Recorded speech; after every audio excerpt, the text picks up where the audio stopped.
定就想，一定要达到千百亿化身，那个才是值得追求啦。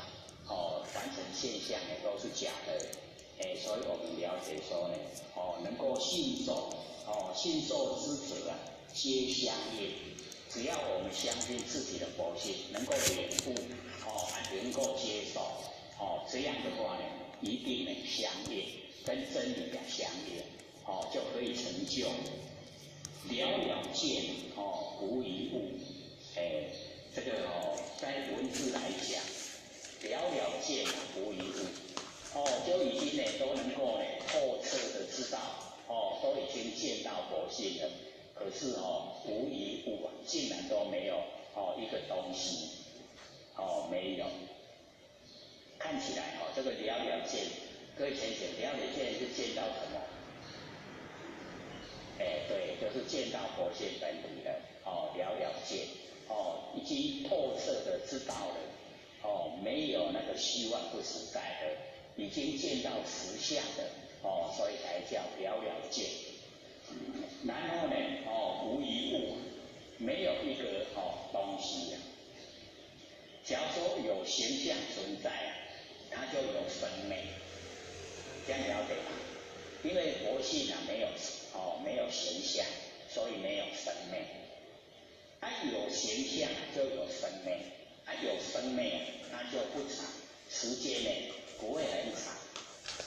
就像最坚固的那个房子啊，它只有100年而已，100年，100年在我们不生活的佛性来讲是一刹那，很短的时间啊。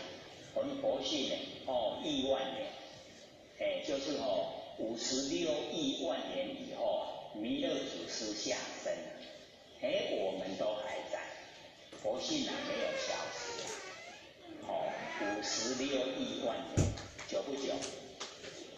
非常久，对不对？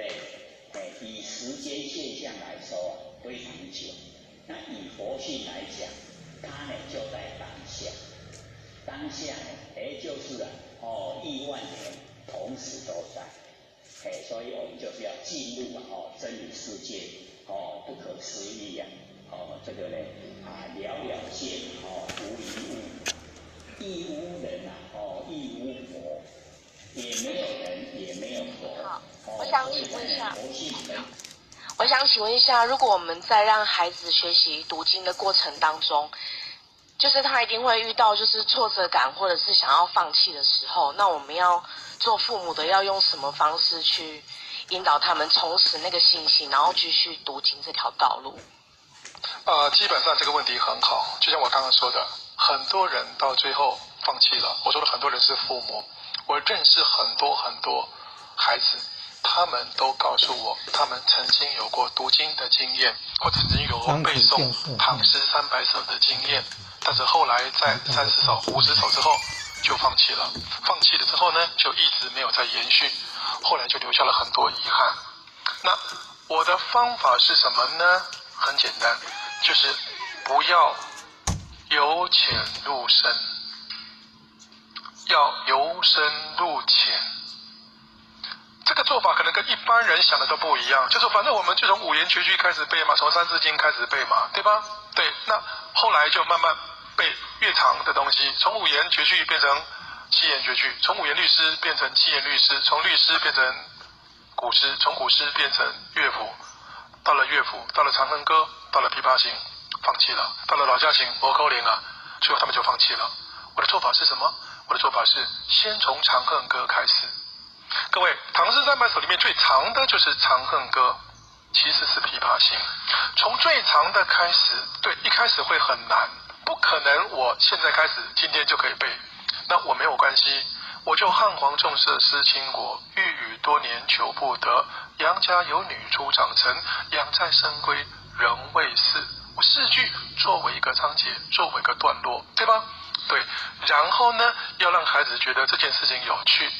那有趣的地方就是你可以平添一点想象力，帮那个故事，然后帮那首诗编一个故事，编一个情节，做一些动作，带动笑，带动唱，对吗？然后之后孩子就会觉得很有节奏，在那边汉王这这是金国，对吗？然后他们就开始扭了，他们就开始唱了，他们就开始跳了，他们就开始觉得很愉快，很开心。然后之后他们就会把它记下来了。孩子的记忆力好到你根本无法相信，所以越小的孩子开始越能够看到成效。所以读经，你问我黄金时期是什么？是基本上2岁就可以开始了。那3岁、4岁到5岁这3年当中，我个人认为那就是最佳的黄金时期。我儿子把《唐诗300首》整本，其实不是300首，是311首。他把311首背完，每一首都背完，是在他5岁的时候他背完。然后会忘记吗？会忘记。可问题是那些记忆都一直都有一个雏形在，都有个概念在。然后等到你比如上小学2年级又复习了一次，这次花的时间非常短，可那些东西就都又回来了。然后之后还会忘记吗？还会再忘记。那还会再忘记，你第3次会更短更多的时间就能够把它们都找回来了。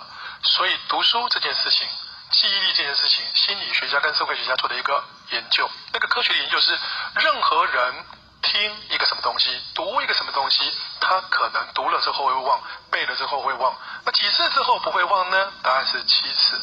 7次之后，那个东西就会变成最深刻的印痕，你想忘都很难，除非你撞到头，除非你老人痴呆，否则你其实都不会忘。你不信，去问问前人。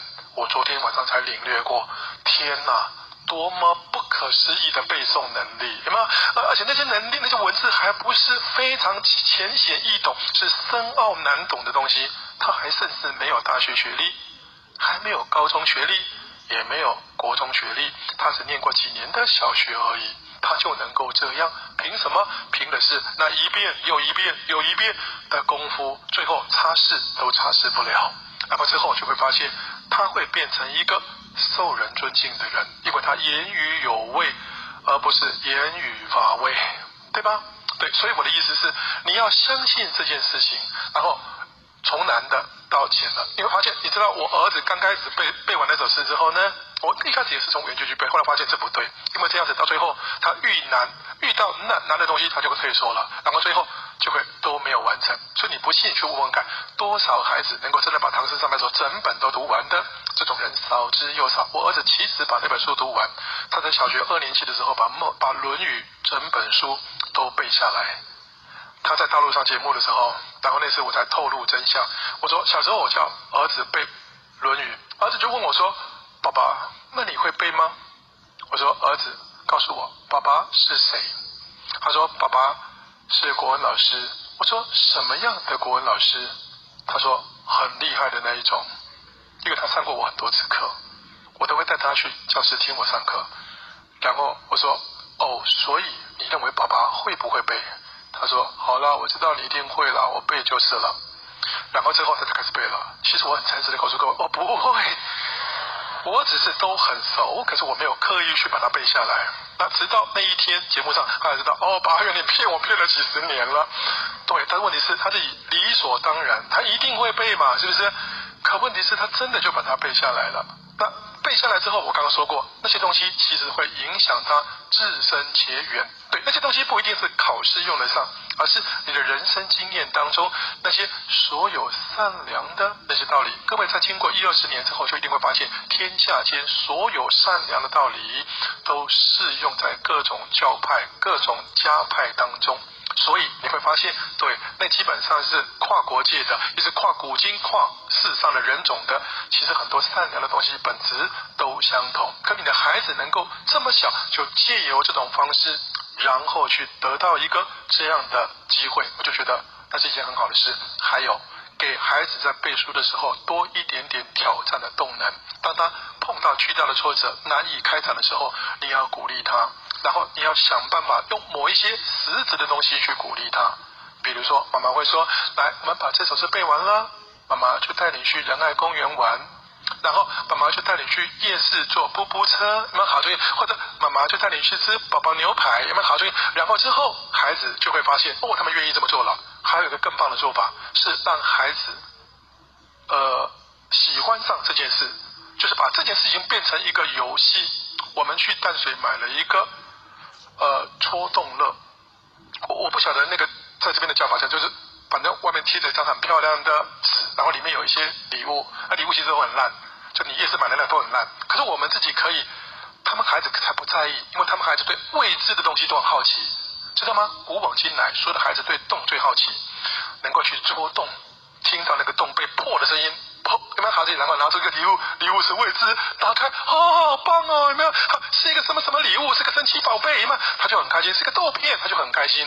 各位，那每一件事情都会让他觉得新奇，知道吗？我们玩这个游戏之后，第一次玩完了，他来说，废物利用，我们自己再放东西进去，放什么东西进去？新的礼物进去，那是什么？孩子都不知道，我们知道，孩子不知道。其中有个最大的礼物是，无论你买什么东西，爸爸妈妈都帮你出一半。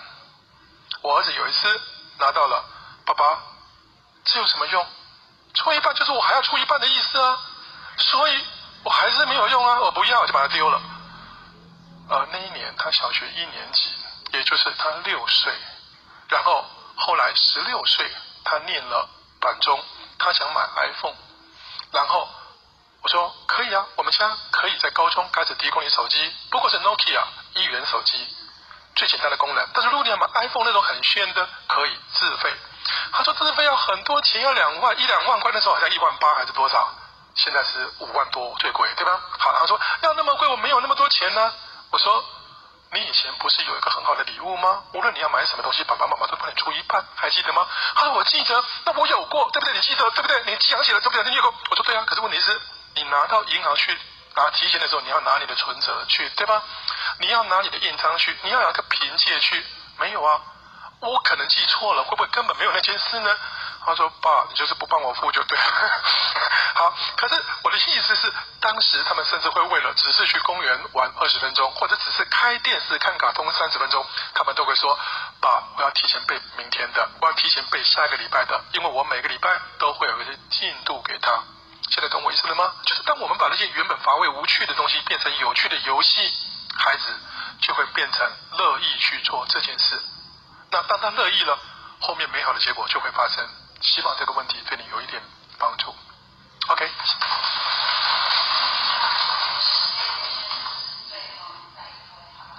还有哪一位？请说。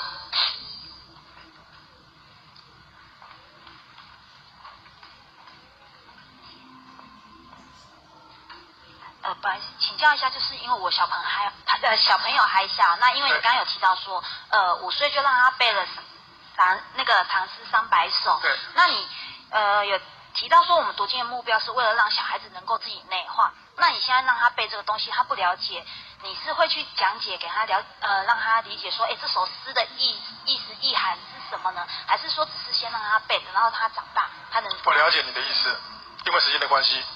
可以，我知道你的意思，这个问题很重要，所以我赶快，因为不耽误大家的时间。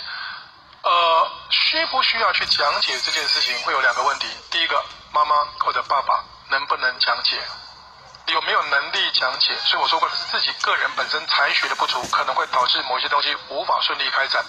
但是我要告诉你的是，不一定要讲解，不一定要讲解。为什么不一定要讲解呢？你要相信文字它有韵律性，你要相信很多语言它有节奏性。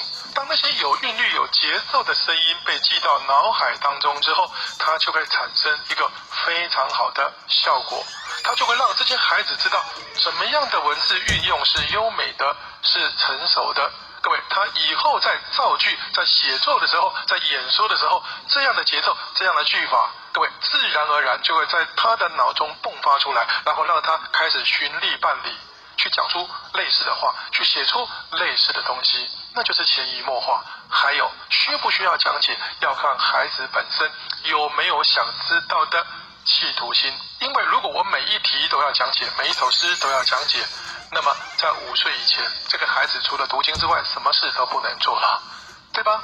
你可以想象一下。所以我的意思是，如果孩子对那个事情产生了好奇心，他想知道，那么就由妈妈或者父亲来告诉他这件事。那至于你没有能力解决怎么办？没有能力解释怎么办？很简单，现在有个东西叫做 Google， 它很神奇，或者百度，它很神奇。每一首诗，每一段古文，你只要打一句，它就会全部都跑出来，对吧？你可以加赏析按一下，它就跑出来。如果没有跑出来，表示你该换手机了。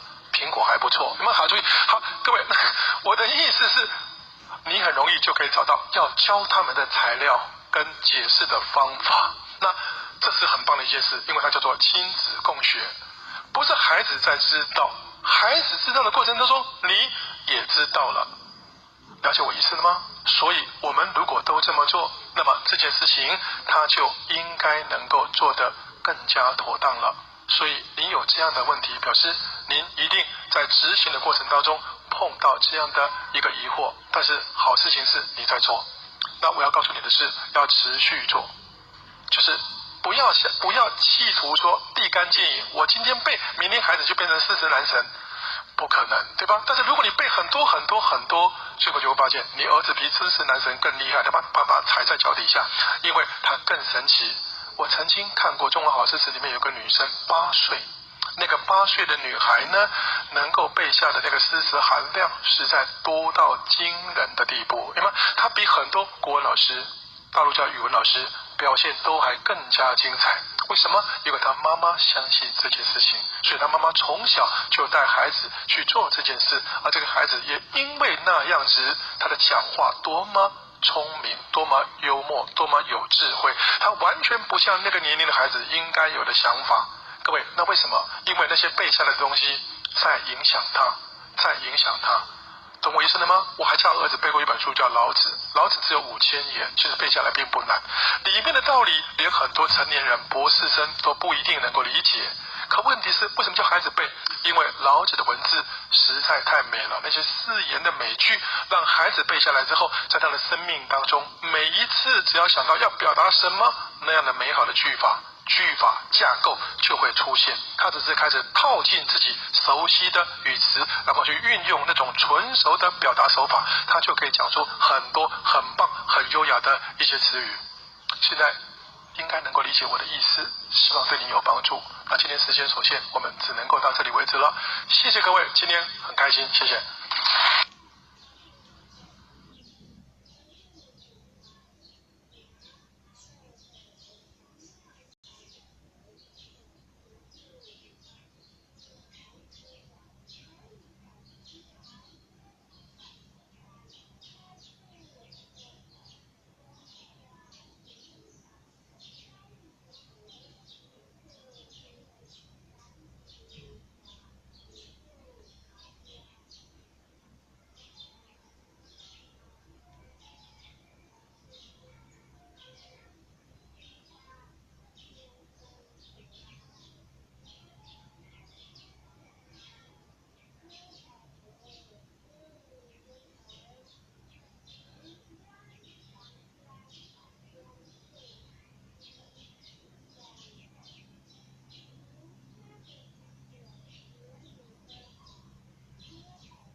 在三元山庄义和圣堂举办的台南市经典文教协会邀请张楚教授来演讲。